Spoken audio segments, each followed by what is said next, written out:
So we're going to try and save some time and also try to make this a little more engaging. I'm going to ask Mr. Valentino to take a seat while we move on to the panel part of this discussion. So I'm going to ask my fellow panelists to come on stage, please, and please take a seat. You know who you are, but I'll read out your names anyway. Mr. Serkan Sevim from Media Nova, I see you in the room. Osama, of course, everybody knows Osama. And Fadi, are you here? There's Fadi. Right, ladies and gentlemen, could we get a round of applause in advance for the panel? Because let me assure you, they don't know what they are in for. Okay, we're going to make this difficult for them. So we've heard a fantastic story. We've heard an absolutely fantastic story of how the cable system ecosystem has grown over the past 10 years. And I don't know if you're a geek like me or even semi-geeky like I am, you must have found the contrast between 10 years and now mildly interesting. The growth, the evolution of cables, that was fantastic. So thank you very much for that. But I've got one question to ask. The minute I saw the first slide, it's something that immediately hit me. This is 2019. We're 19 years into the 21st century. Or 20 years if you count the zero. Why are we talking about Marseille being a point of failure for the Middle East? What's wrong? Why haven't we fixed this? So, I want you to consider that as we start. The question will come around to you to get answered. But before we do this, so that you get a chance to know our panelists, not all of you know them the way I do, I'm going to ask each of them to give us just a quick 2-minute perspective on who they are, what they're doing, where they come from. So 2 minutes, please, so that the audience gets to know you. Let's start with Osama.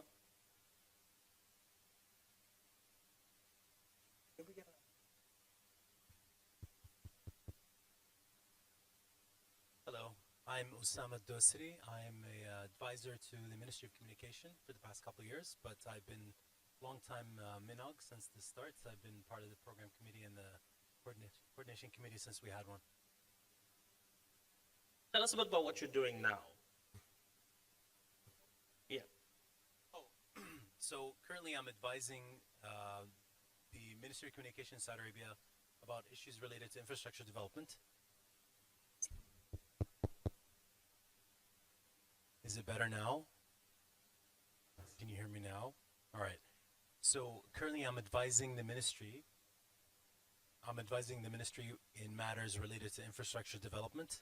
So the Ministry of Communications in Saudi Arabia in infrastructure development. So we're working primarily on multiple files, one including reducing the digital divide by increasing the broadband coverage across the kingdom.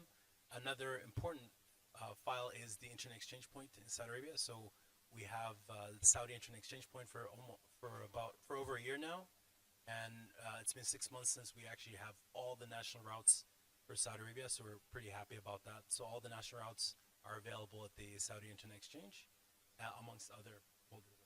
Congratulations. I think that alone deserves a round of applause. That's your cue to clap. And in this discussion about internet exchange points and what we're doing to make internet exchange points more attractive, more feasible, we're going to call on his experience in the work that's been done in Saudi Arabia to date and moving forward, and see what elements of those we could use as a recipe to build on. I see you're waking up now, so this is good. Osama, well done, you've woken them all up. Can we move on to the next gentleman, please? Mr. Servet. Sarkan, yes. Thank you for the invitation. My name is Sarkan Sevim. I am the founder and the CEO of Media Nova, which is a regional CDN, although we call it regional because we are from Turkey, but we have backbone around the world right now. And anything more you want to hear, but I want to comment on Marseille. Okay, we'll get to that in a second. Do you want to? Okay. Pass? I think we've met Mr. Valentino, so could we skip you and perhaps speak? Fadi, do you want to introduce yourself? Working, yes. Yes, my name is Fadi Khnaisir. I'm coming from a telecom background. For the past 3 years, I have been managing the Beirut IX, which is now being moved to transition to Leb IX. Beirut IX is hosted in Beritech, which is the main incubator in Lebanon. So we are dealing mainly with all kinds of startups, and at the same time we are having this IX in our locations. We are hosting it and we are managing it. All right, thank you very much, Fadi. So you've heard him explain his role in the existing Beirut Internet Exchange and in the hopeful new consolidated Bay IX. So my first question is, how far away is Marseille from Beirut? Hisham has a T-shirt if anybody has the correct answer. Anybody want to guess? 3,000, that's good. Good guess. Anyone else? Okay, spot the geeks in the room. Anybody else? So you're both quite accurate. Marseille is 2,820 kilometers as the crow flies. So my question to the panel is, and I understand that you were not discussing this necessarily in relation to the Middle East, but it's true, right? I mean, Marseille is really an interconnection point for the Middle East. It is really an interconnection point for all of Africa. Why are we looking at Marseille as interconnection points? What have we not done right? I think, Mr. Valentino, if you wouldn't mind.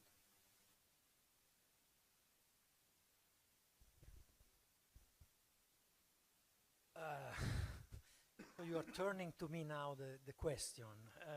I don't know. I think that is a fact. So I think Marseille has been able to, let me say, to create the gravitational effect of creating an hub.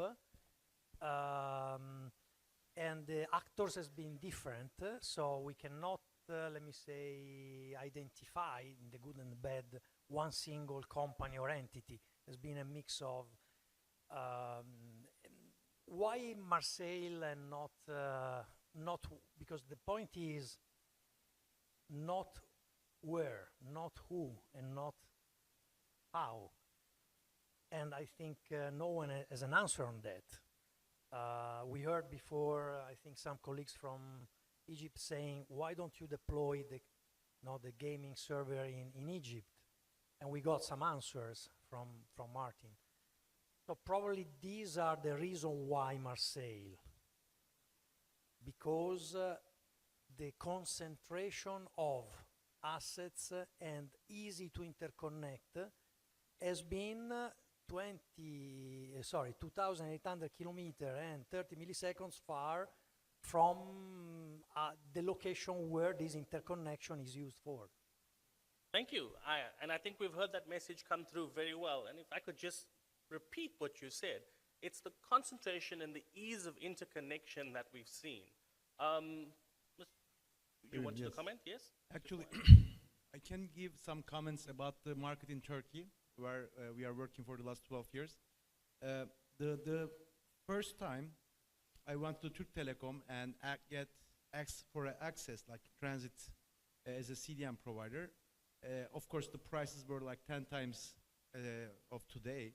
And what I realized at the time that in Frankfurt, one of the companies, which is a very well-known ISP, Tier 1, was selling me cheaper access, right? And they were selling Türk Telekom the upstream. So I had to go back to Türk Telekom. It took me 2 years to explain why we are not trying to be smart about it and just, I give you the content right here in Istanbul instead of we go and pay together some other company. So it took me 2 years, but we convinced them, and we started to develop the world in Turkey, and we have much better internet ecosystem right now. About the Marseille, I think there are two answers to that. One is maybe a little bit cultural. We are having hard time in this region to work together as a team. Maybe it's education, maybe something else. But so we always rely some other third party, or usually from the Western world, to rely and ask them how to do, what to do, and try to teach us. So that could be one of the reasons that we are always looking for answers outside of this region to the Western world. And so just so we're clear, I'm hearing you say that we need the Western world's help to tell us how to interconnect that's to each culturally, other. that's what I see actually, Okay. because Right. even when we provide some access to some companies, we prefer to give them for free or pay them more than we pay for the regional or players. That's I'm not talking about this country or this region specific, but that's what I see in Turkish market. But also what I see, the second answer is we need the ecosystem.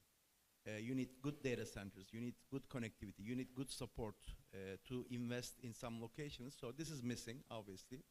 But I'm really opportunistic, and I see that we see day and day, we make more data-driven decisions. I see that from the ISP cases, and just sit down and say, okay, what can we do better? How can we measure? Somebody in the audience say 30 milliseconds. So these are the things that we should measure and realize, okay, there's a better solution. So that's what I can say. Okay, so we're seeing some of this change. I think for those of you that have been regulars at MENOG, you would have heard over the years the effect of some of the conversations that have been happening in and around this room. And that's really part of what the MENOG PRM Forum is meant to help people get to do. Meet a person in the country next door that you can interconnect with. And probably, at least for me, and I'm not from this region, so you have to forgive my ignorance, but for me, one of the countries that seems that could be a dominant player in this, the 800-pound gorilla, as they speak of, is Saudi. Because I was looking at, I'm not from the region, so I pulled up the map, and I was looking to see, well, we're connecting, we're getting our packets wet, as my friend Frank says, and we don't like to get our packets wet. So what's missing in this region? And the obvious answer to me was we don't have cross-border interconnections. We don't have fiber going between the different states. And when I was looking at the different states, the natural prediction, the operator, the country, the position, the people that are best positioned to do this would be Saudi. What are your views on that? I mean, Osama, you've been very active in trying to get telecoms reform in the Saudi environment. Do you see that coming up as part of the work that's been happening? Is there something there you can tell us about?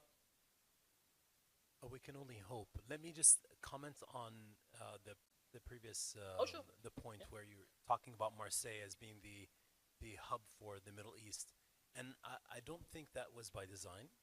So the hub for the Middle East used to be New York. So I think it's a step in the right direction. Yeah, we need to move closer, but it's not that bad right now. The problem is that there's a bit of vacuum in the region. And what was mentioned earlier, the issue of cooperation between the operators, that's another issue. And another issue is many times the operators see themselves, every operator wants to be the tier one of the neighborhood. And that causes this issue of them not cooperating. So that kind of negative competition, if you will. Now, within, if we're talking about Saudi Arabia as being, because it's the largest economy maybe in the region, yeah, I think there's potential for that, and we're hopefully moving in that direction. So, can be positive about that too. For those of you that are asking, why am I talking about cross-border interconnection? One fundamental difference between submarine fiber and the fiber that you put in across land is that it is much, much cheaper to get wavelength type services, DWDM and that sort of thing, if you're going to put this across land. The distances are shorter, the technology is easier to deploy. And this is why for me, I'm speaking with some bias, but this is why for me in the region that I spend a lot of time in, this has been a big push for us. Try to get cross-border connectivity working so that, as my friend Frank says, we don't have to get our packets wet. But it's interesting you say that one of the elements that we have is this community that's not working. How do we fix this? I mean, is this the right audience to ask the question? Is this not a techie question and therefore off limits and we shouldn't be looking at it? I mean, what would be your ideal recipe for trying to make this kind of cross-border connectivity work? Hadi. This is a very tough question. If you put politics aside, but maybe this is all the political issue.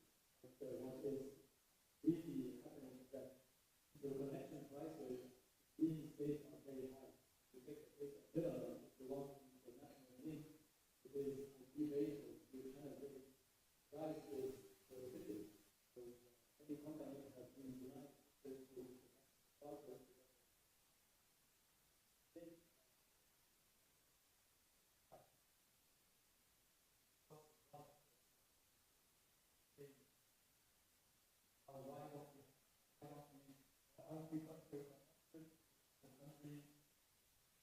Why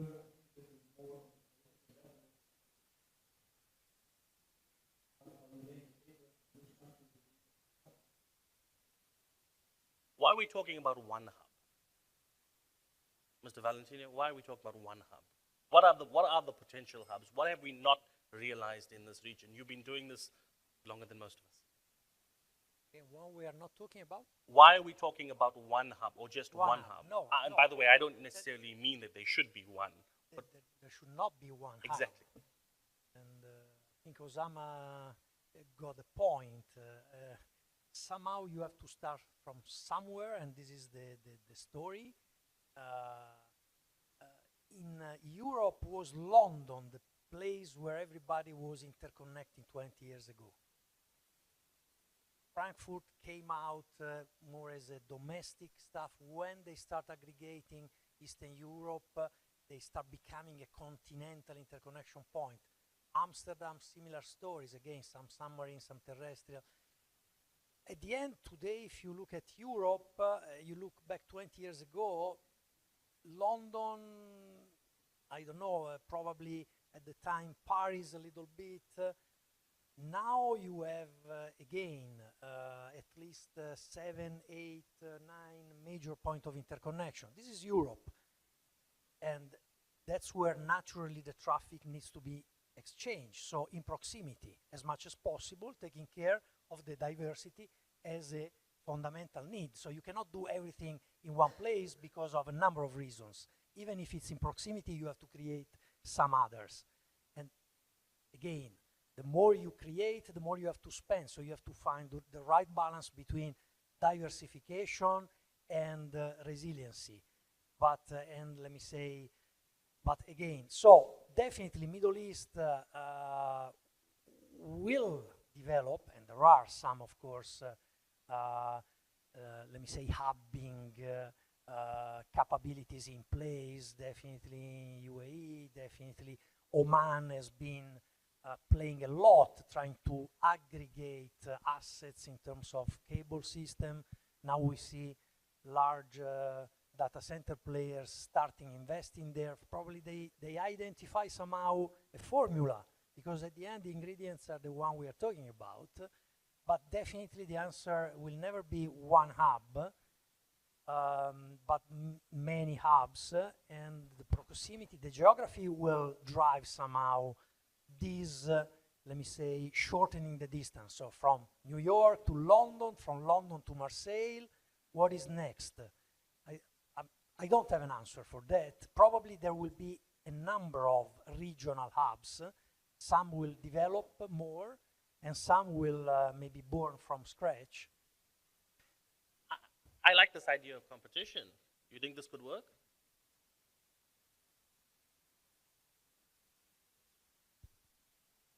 Just take the one from, take that. Sure, okay, yeah. I don't see this as a competition if you look from the regionalist perspective. Now, we are in a world that we are talking about artificial intelligence, which is a huge phenomenon, right? So you ask, like, we're talking about this for the last 20 years, about the network, the cable. So the main value will be the services that will be built on top of these. So some people, some companies around the world, they are building their next generation products like artificial intelligence, machine learning stuff. So to me, if we want to be successful in this region, not A or B or C as a region, if we want to be successful, we should act extremely fast and start to cooperate. There's no other way. I see no other way. Otherwise, the big companies, we don't need the names, but they will train their machines and they will create new services. When they come to the region, we will be the ones to beg to them and give them free access so that our people can live and get some decent services. So basically, we have to do this now. We have to cooperate. And I'm not too much a politic guys, but I don't think politics is an issue. It's a matter of communication and talking to each other and teaching how we can improve things in the region. Another thing I want to mention, if I were an ISP, small or big in the region, I call these guys as landlords, right? They own the backbone. So why should you scared? Like you, as a landlord, you need to make sure there are more people playing on your field, more people are ready to pay you more money, right? But not just increasing the per item prices or trying to stop people coming to your field, but you should lower the price and you should make sure you become the playground of everyone for such valued services. So I see this happening in Turkey a lot. The most successful operator is now the one who invested in services for the last 5 years. And I see honestly that it will be really tough for the other incumbent operator to catch them in the process. Okay, so if you have questions as the audience, we still have at least another half an hour left in this panel before Hisham chases me off the stage. Please feel free to come up, because if you don't, I'm just going to continue to ask them difficult questions. And Can I comment on that? so, So, with regards to, I agree with my fellow panelists that not necessarily having one hub should be the goal. I think we should really focus on, from a high-level perspective, focus on actually improving the digital economy and making services closer to the users and potentially enriching the economy with the needed services, with the needed data that is needed, and not necessarily competing on who owns what. And that is a different question, I think, and that requires a different way of looking at things. And it's not necessarily about who can control more or who can bring things to them more. Yes, it's important to bring things, because you want to serve your local market. So I think the target should be localization as much as possible. So end users should be as close to the services as possible, and utilizing services locally as much as possible. okay, so we'll come back to that issue about owning infrastructure, because I think it's closely tied to cooperation, but we have the microphones filling up. So Salam, ladies first. Hisham can stand. Oh, I'm sorry, I'm told there's a remote question. Go ahead.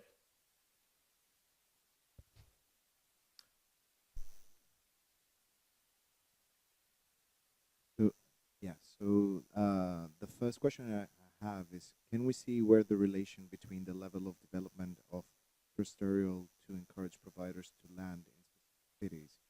For example, what are the main aspects that companies like Sparkle look for in cities? Did you hear the question? Because I actually didn't. What Yeah. qualifies you to be a hub? What do operators like Sparkle look into when they want to go into a hub? Say it again.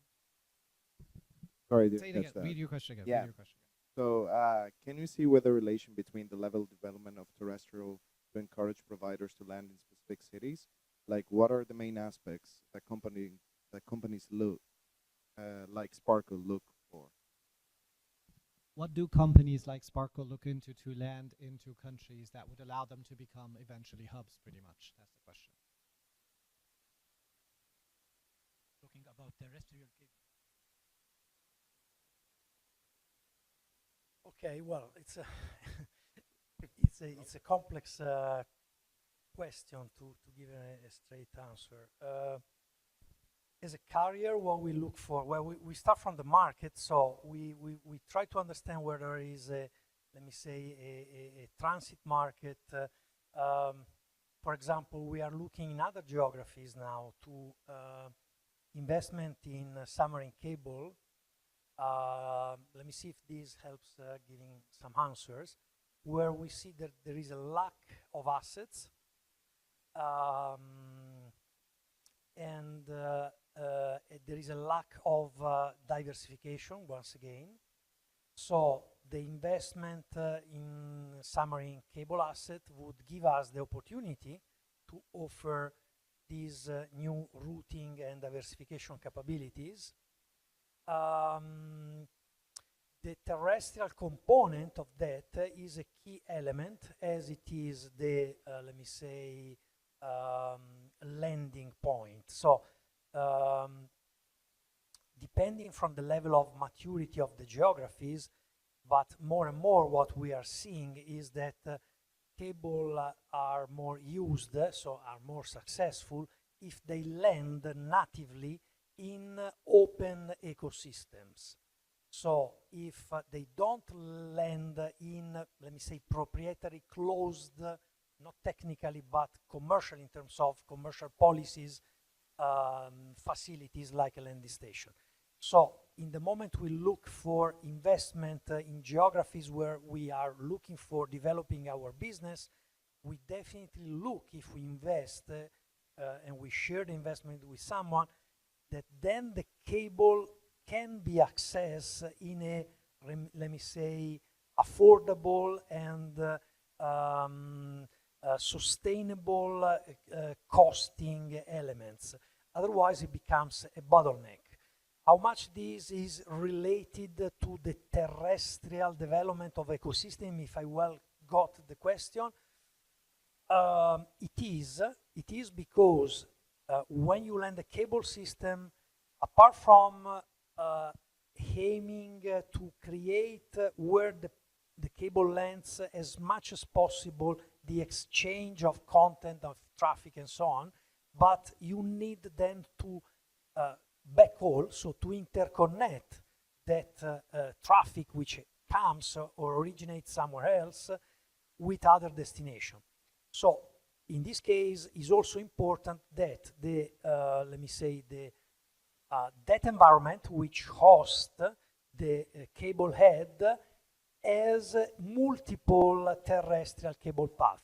I can explain what we did, for example, in Sicily. Although we ran ourselves 5, 6 different landing stations, we created an environment which is an interconnection place, which is not normally also technically a landing station, which we called Sicily Hub, where we have opened up to our competitors. So we have a number of other carriers who have entered the building, and the new cables like SIM-V5 are natively landing in this open environment, so that the cable coming from Singapore, Bangladesh, UAE, Pakistan, Saudi Arabia, in Palermo can be interconnected. The people who has capacity on this cable can interconnect with an OTT who has deployed its node in Palermo, or with another carrier who has got to Palermo through another cable with €100 per month. This is the interconnection fee. So that's the way, for example, we have tried to develop this sort of ecosystem. That's a fantastic answer, and I think the two important words we're hearing here are open competition. Let's go to Salam at the microphone, and we'll go back to the remote. Microphone.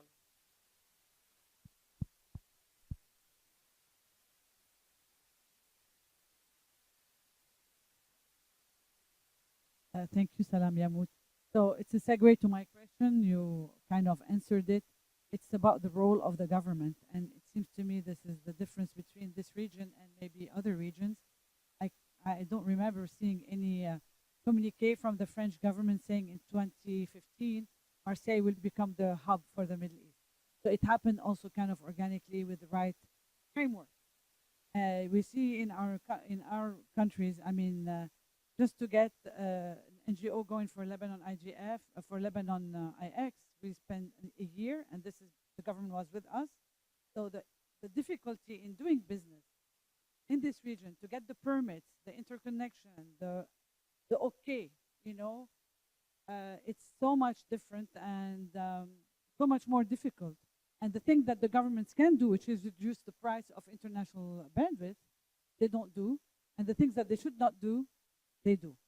Do you agree with me?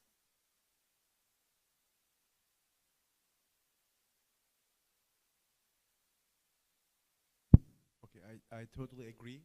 But it's some also, I think that governments, the big ISPs or small companies, they are built of people. So to me, we have to change our mentality. Even in this room, everybody would shake hands or shake heads that, you know, okay, yeah, we should do that. But when they go to their office, they change their minds somehow.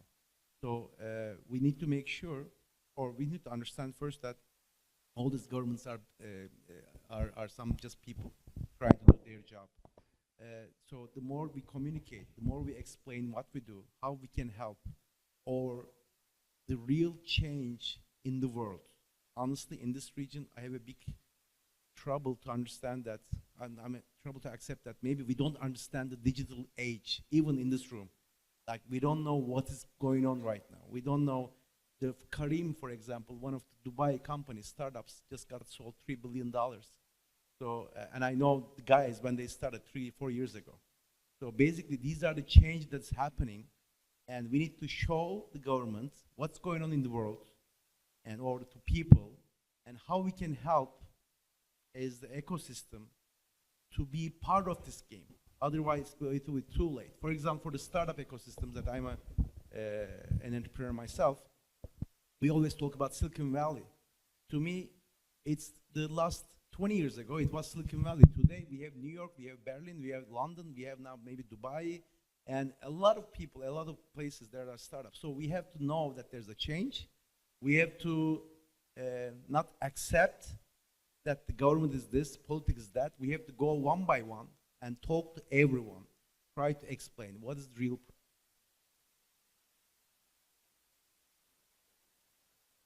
I'm usually the troublemaker, but this time it's not me. Osama, do you want to add to that? I like that answer. Let me also be the optimist. Where's Salam? Where'd she go? There she is. Let me also be the optimist. I think if you go back, first of all, governments around the world, I mean, no one is ever happy about how government works anywhere around the world. I'd be really surprised if you'd find someone from anywhere. But I think, and they're also, I think they also represent the people. So if you're the person that's saying this is too slow or this is, it's actually, you're part of the reason. And if we look at, going back to Nishal's point or question earlier, I think we're catching up. We're still behind. Part of it is, why is it that we can't, as people, why can't we manage to work together and cooperate? Why can't the operators cooperate? We can't blame the government for that, right? It's the operators. Why couldn't they? Well, maybe it's because of maybe a degree of maturity that's not there yet, and hopefully coming. And so since MENOG started, was it 2005? I mean, we've been struggling to keep people coming, and we've been struggling to get people to participate from the community. And we're talking about engineers, but it's not as challenging other places around the world. It may be in some, but relatively, it's not as challenging. So I think there's something in us that is not there yet, that is coming, hopefully, but it's still not there. So it's not specifically about the government, it's us. We need to mature more, and we need to educate more, we need to communicate more, and we need to reach out. And if we have information, we need to make it clear. If there's something important that we believe is important, we need to continually raise the awareness on it. Okay, thank you. We're going to take Martin, because he's been standing at the microphone for a while. Martin? Yes, so first a little statement. So in all over the world where we are doing business, we basically have to brag about how much traffic we have to get a peering. In the Middle East, we have to brag about how little traffic we have to get a peering. And I think a big part of why that is happening is that the backhaul costs between countries are much higher than the backhaul costs to, let's say, Europe. And as Nishal pointed out yesterday, cost is distance times bandwidth. Why doesn't it hold up here? And who can do what to stimulate change so that it becomes more cost efficient to interconnect in the region rather than outside the region? I'm not sure I got the question. Was it just a general comment? No, the question is, who can do what to make sure that the formula cost times or cost is Speed bandwidth times distance. cost. Yeah. How can we get that to become true here? Okay, Who needs to change what? So who needs to change what to drive down the cost of the interconnection? Thank you, Martin. I'm going to park that question because I think it's related. It is related to something that I want to bring up. Hisham, remote, and then, well, let's see what the question is. So, yeah, Hisham Ibrahim, Brighton CC. I have a comment, not a question per se. But so there was the question about what's keeping us from looking into building into other countries and interconnecting between that. Is it lack of infrastructure? It's not always lack of infrastructure. There is infrastructure between countries. However, here is the reality of the region, the way I've seen it and the way I've worked with a lot of operators and regulators that I've seen. For a long time, the government slash regulator slash whomever you want to say was protecting the local markets, was protecting the operators that were operating there, protecting their revenue streams by not allowing except the licensed operators from the country that they knew and they operated with to do business in that country. And that became a thing where you're only looking at the country as your full pie. That's the 100% that you can actually get, without looking beyond looking into other markets. You heard Martijn say this morning, and I echoed that back, you cannot just be looking at the population of your country, whether it's 100 million like in Egypt, or whether it's a few million or maybe less in other countries. Hisham, is that because the government owns the telco, or are there other externalities? Sorry? Is that because the government usually owns the telco or controlling stake in the telco, or are there other externalities? That is true in a lot of cases, but here's the thing, and it ties back to another word that was used, which is competition. I think competition is deemed in a different way here.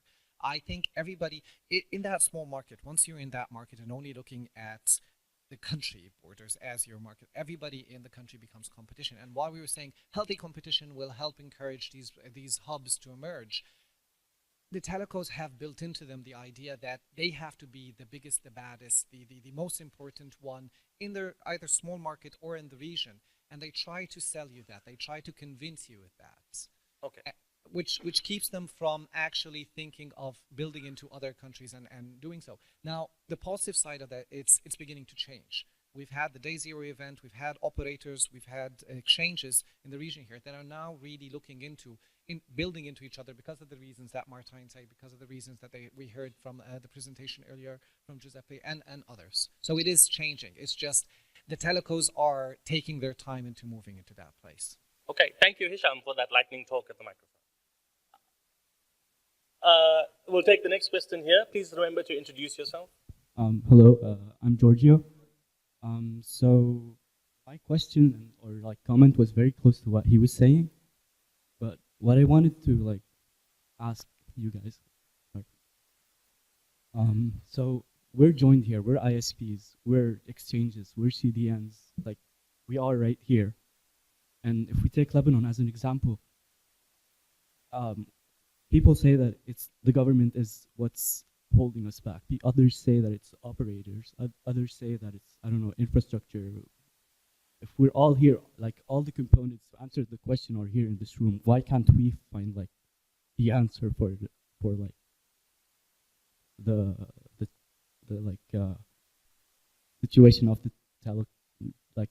the internet in Lebanon, basically? I mean, I don't know if you got my question. Okay, yeah, I got your question. Don't worry, I think I can distill that into a question for the panel. Marco, and then we'll go to remote and we'll switch back to the panel for some answers. Marco? I have a question to Giuseppe, and I have a short comment which explains the question. When I thought we heard that the main issue is interconnection costs, and one part of interconnection obviously is sea cabling, right? And when we talk to operators here, I always hear it's huge investment in sea cables, so landing fees and so on shall be high. But we know also there are new sea cables, CMB5, AA1, where all operators from the region invested, and sea cable landing fees in Singapore and in Marseille are zero, which is, by the way, one factor for why Marseille is becoming the hub for Middle East. But sea cable landing fees in Egypt, Fujairah, Oman, and so on are very high. So maybe you could give some advice to the operators how you do this in Europe, that you make the sea cable fees zero, because you obviously have the same investments in sea cables than the local operators, and make Europe successful with that, and could be a good advice to them. Okay, I've got that. Let's listen to what the remote had to say. Okay, so this was sent about 20 minutes ago, so it might already been covered. But during the talk, we understand that Marseille could be conjugated and Palermo would be better. We couldn't understand how Marseille is a single point of failure while there are more than one cable landing there. And we saw from the report that big data centers is not interested in the Middle East. So we will suffer from big latency. The better of the region is more IXPs with more data centers in the region, located in points like Egypt, the Emirates, and interconnection between IXPs in the region in both way submarines and terrestrial. Okay. Yeah, I No. think we're going to cover most of those in the questions that we've got. Was there another remote question? No, that was it. Okay, great. So I threatened him. I was sitting next to him, and I threatened him that he'd better have a question. So I'm glad he's here. I have a comment and a question. Who are you? Maher Qasim from Moscow Group, Datapro Links, local ISP. Well, I kind of am interested in the whole peering platform landscape type of thing and interconnectivity. I have a comment and a question. Recently, my niece from Canada was visiting, and she's about 1 year old, and she likes a song, Mama Shark, Papa Shark, Sister Shark, Brother Shark, Baby Shark. And that kind of reflects the atmosphere in the Middle East, kind of. Everybody's a shark, really. Everybody wants to be the transit, the tier 1 provider, and everybody wants to be the go-to guy. So we're all basically sharks, and that's not a good thing. Now, my question, in order to circumvent all the limitations that could possibly be in place such as governments controlling the coastal lines and the coastal borders and terrestrial borders, and interconnectivity requires coastal and terrestrial. You have to, bypass coastal or terrestrial borders. So a lot of the innovation that came out of Silicon Valley in the 80s and 90s and early 2000s was because people thought outside of the box. And a reference comes to mind, something like an example of that would be Elon Musk, which is doing the Starlink thing, you know what I mean? That kind of circumvents all of those problems, and radio waves travel almost at the speed of light. So why not think about going towards that kind of a solution for peering? Not just terrestrial lines or submarine lines. Why not even satellite lines, especially since distance in a sphere from point to point is less than if you go through, obviously above it, if you go through the middle. So Okay, right, got it. Yeah. All right.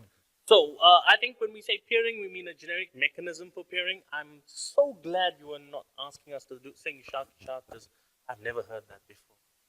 So I think a few things have come through from the questions that we've had. An important question for me is this role of government, because we keep going back to this. What's the role of the government? And I hear this all the time in my region, in Africa. We need the government to spark innovation. We need the government to tell us. Do we really need the government to tell us how to do things? Hisham's point about the government owning the telcos is a real problem, I guess, for a lot of telcos, for a lot of governments. I'm an economist, so I don't think it's a problem. I don't think anything is a problem. How do we bypass this? Now, I have my ideas. I think one of the ways that I think that we could do this is we could start, as Hisham said, and Martin was saying, start explaining to them the level of investment that they have. If they don't sell outside of the economy, then obviously the investment that they have is only going to be the population of the economy. But obviously, if they sell outside of the market, then the level of investment, the potential clients are going to be to the markets they are in. What are the other strategies we could be taking to our governments to say, this is why you need to consider liberalizing, opening up, to get us to that open competition market that we're talking? Let's say, Fadi, you've been quiet. Quiet because all questions were about peering, international peering. Let's take the case of Lebanon. All telecommunication related activities are linked to the Ministry of Telecom. The Ministry of Telecom has the monopoly of all voice connections, international connections. So the monopoly of the Ministry of Telecom is still here. In Lebanon, there is still no telecom regulatory authority. They have created the TRA a few years ago. It operated for a few years, and now it's stopped again, waiting for them to name a board for the TRA. So in Lebanon we have no TRA. We only have the Ministry of Telecommunication who is regulating this. And the problem here is that the revenues that are being generated from the telecom sector are very important for the Lebanese economy and for the Lebanese government to maintain the economy. So this is why the Lebanese government is still keeping a very close watch over the telecom sector. Both mobile operators are in a way nationalized. There used to be international operators running them. Now they are just companies managing them, and all revenues are going to the Ministry of Telecom. So since all revenues are since telecom sector is representing, I think, the second source of revenue for the Lebanese government, they will still keep this close watch over it and don't go into the full liberalization and national and going into this full. You see what I mean? So they will still not go and full liberalize the sector and take the risk of losing revenues. So you think an argument of scale is not going to work, Sama? By scale, I mean being able to earn more even if you're charging less per unit because you're going to be selling a lot more units. I'm not sure I'm the right person to answer that question. So I work for just to be clear how we're structured. We have the Ministry of Communication. Underneath the Ministry of Communication, there's the regulatory arm. And I'm not part of that, but I work more on the development side and the policy side. Scaling may be the answer, I don't know. But similarly, Saudi Arabia has a similar situation where the telecom sector is a significant source of revenue. And if you scale, there's potential to damage. That's often the fear. So very often you see that mobile operators, and this may not apply to fixed at all, but there's always the fear that if you introduce an additional player, then that may actually damage the revenue for all the operators together and hurt the economy. And we've seen this we've seen this actually multiple times where you have the third mobile operator coming in doing well, but then when a fourth comes in, completely ruins the market. And that is often a fear by regulators, is that if they introduce more, there's a potential to actually hurt the revenue of all the operators and potential profitability for all the operators. But what is the right balance? That's a question I don't know. Okay, I've got a fantastic story. We don't have the time for that about how competition changed our market. If you're curious, I'll happily tell you during the break about the South African market. But keeping on this cost issue and the government, because this seems to me to be a central theme here, what about appealing to the government to say that we're continuously exporting capital because we have to deal with what Marco was saying, high interconnection costs in other countries where we want to drop this off. What about attracting that capital into our country? What about importing, not by charging the ridiculous cross-connect fees that you're hearing about, the ridiculous connection costs that you have in some of the midway stops on long-distance cables, but by adopting models like Singapore. Mr. Valentino. Yes, I think, let's say, what probably some of also trying to reply to Marco's question, countries in the Middle East have been looking at when, for example, talking about submarine cable, has been, let me say, historically, the mean to interconnect with the other countries. Now the digital transformation is probably changing the paradigm. So somehow now the game becomes to attract people to invest locally, to put to localize, to put in proximity platforms that can provide and offer the service, the solutions that the end user are looking. And this is probably one of the shift that needs still to be somehow digested, I think, in markets which has a less competitive edge or let me say competitive development situation. But I think this will will show up in the coming years, because again there are a number of things which are changing. So try to answer to Marco. I don't have of course a formula to offer. I cannot speak for my colleagues who are sitting in Middle Eastern carriers when choosing which model to enter a new cable or a new consortium.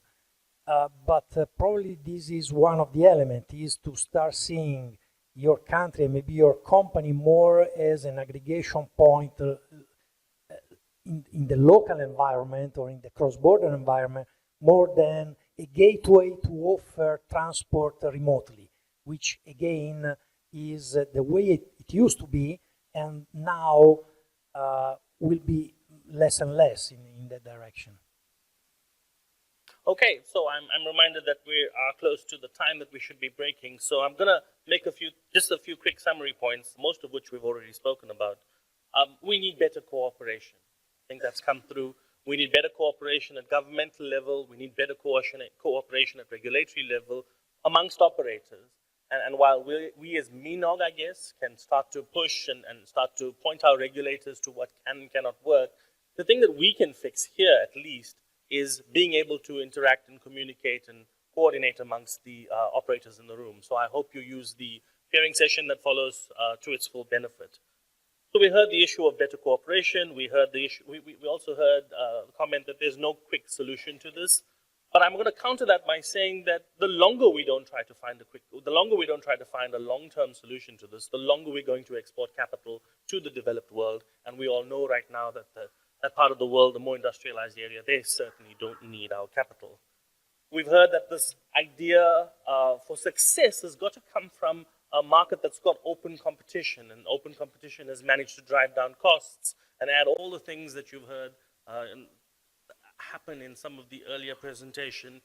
The question is, who is going to be responsible for driving this down? And as has come through quite clearly, the government has a really important role to figure out here. On one hand, trying to keep doing what they're meant to do, which is obviously represent the country and worry about the country's long-term benefits and, of course, revenue, if that's where they're earning their revenue.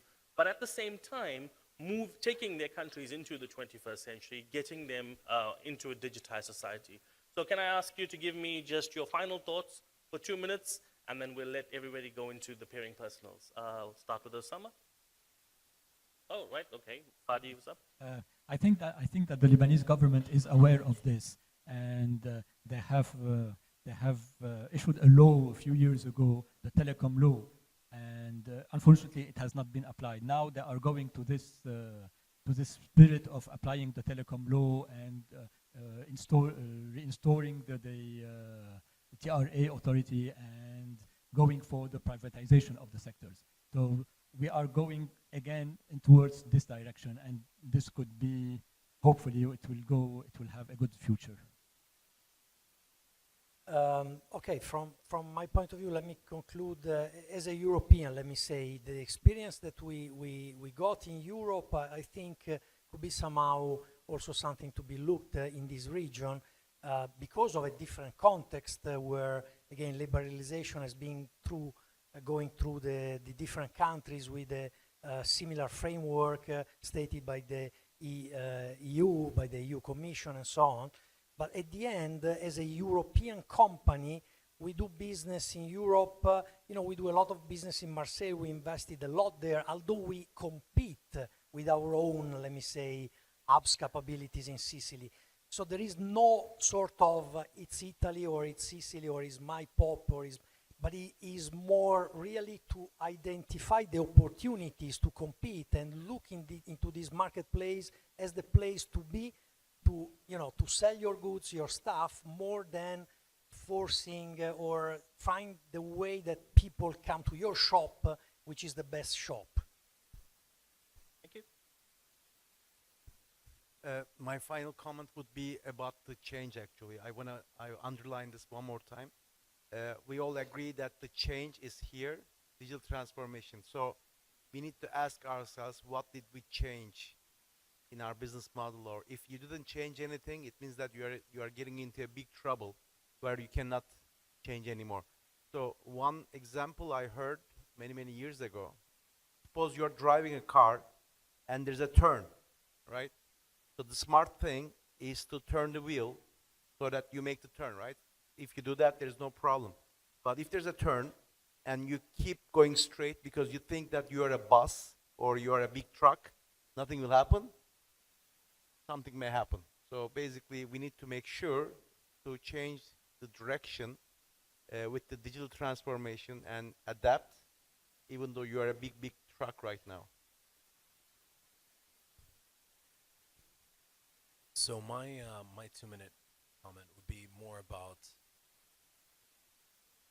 reaching out, raising awareness, education, helping others, cooperation, and even on a micro level. So if you have knowledge, please share with others.